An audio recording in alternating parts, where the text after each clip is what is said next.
nó bây giờ mình tu vào bé lì kia nữa bây giờ mình tu vẫn sen ạ kinh chụp lỡ lì lỡ chụp quá cha nè yêu nó té cá luôn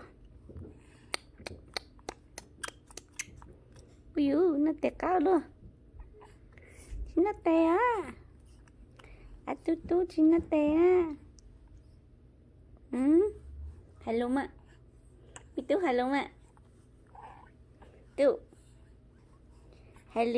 hello nó bỏ bé thay nữa nó chỉ cả hello kêu hello anh tu hello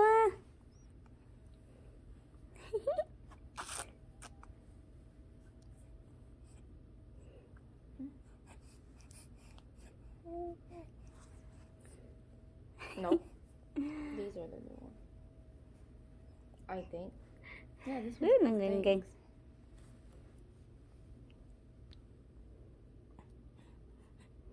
hello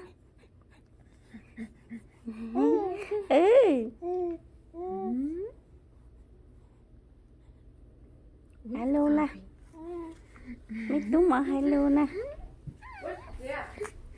Yeah, need to come in.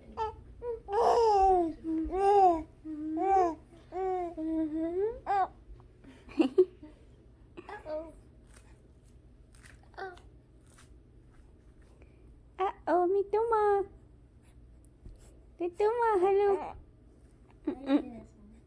hello à cất tư mà cất tư đi cất tư mà chú mở cơ mà hay cô lớn lo nữa mà cô lớn lo là cũng mà bé đi là cô gì lú lấy gì lú mi mò lấy mi mò đã đỡ gì lú lấy hello là mi tu mong à mong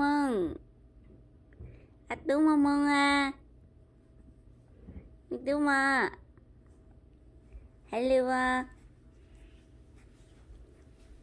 mong mẹ quá Thế này á. Thì hai. say hi